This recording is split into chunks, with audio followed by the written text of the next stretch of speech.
हमारा हमारी माता क्या लिटरेचर पढ़ती है, हमारी माता क्या सुनती है। अनपढ़ है तो कोई बात नहीं, सुनती तो है। क्या सुनती है, क्या देखती है, वो गर्भ में पल रहा बच्चा भी अनुसरण करता है। उसके बाद में दुनिया में आने के बाद में सबसे पहला गुरु उसकी माँ होती है। और आज सिस्टम क्या है, आज बच्चा रोता है तो उसकी माँ उसको मोबाइल पकड़ा देती है, बच्चा शांत हो जाता है।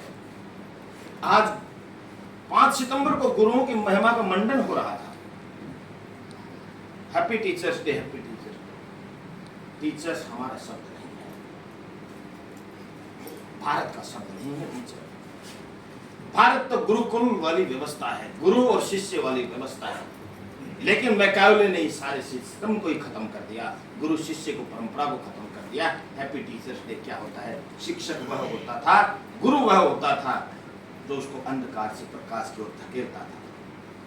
लेकिन आज गुरु भी, मैं ये नहीं कहता, गुरु भी आज ट्यूटर बन के रह गया है।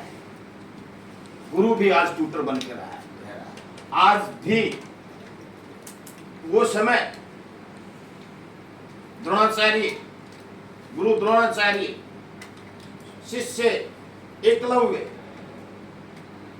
आज तक भी गुरु द्रोणाचार्य को माफ नहीं किया जाता है कि इसलिए कि एक शिष्य को उन्होंने नहीं पढ़ाया, लेकिन अपनी भावनाओं से, उसने श्रद्धा से और बड़ा धनुधर बना।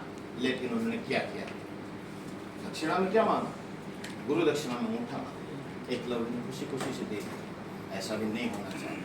मैं ये कहता हूँ कि यदा यदा हि धर्मस्य ग्लानिर्भवति भारत अभ्युत्थानम् धर्मस्य तदात्मानं सृजनम् पवित्राणां साधूनां विनाशाय च दुष्कृतां धर्म संस्थापनार्थाय संभवामि युगे युगे। जब जब भी इस युग में अधर्म की स्थापना होती है तो धर्म की स्थापना के लिए कोई न कोई अवतारी आता है। और मैं कहता हूँ कि अब भारत जिन हाथों में है, वो समय अब कह रहे हैं कि बहुत ही निकट है वो समय जब भारत वीटो पावर के रूप में यूएनओ में स्थायी सदस्यता। एक नया बिंदु हो रहा है कि यूएनओ का मुख्यालय अयोध्या में होना चाहिए। यूएनओ का मुख्यालय अयोध्या में होना चाहिए।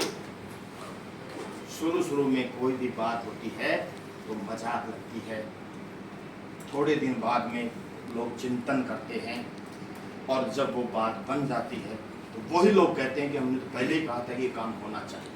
चाहे कुछ भी हो, शुरुआत में प्रत्येक चीज का विरोध होता है। तो मैं आज इस मंच के माध्यम से और अंतर्राष्ट्रीय समरसता मंच, राष्ट्रीय समता स्वतंत्रता मंच, इस मंच के माध्यम से आप सभी का समर्थन मांगना चाहूंगा कि अयोध्या को यूएनओ का मुख्यालय होना चाहिए। होना चाहिए कि नहीं होना चाहिए?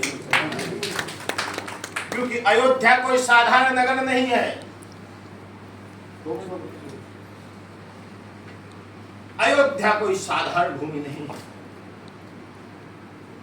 अयोध्या वो पौराणिक नगरी है जहां से बौद्ध धर्म का उदय हुआ, जहां राम बसते हैं। हिंदुस्तान के 140 करोड़ लोगों में से, 100 करोड़ लोगों में से यदि उनकी आत्मा से राम को निकाल दिया जाए तो उस आत्मा मर जाएगी, शरीर निस्तेज हो जाएगा। वहां राम बसते हैं। और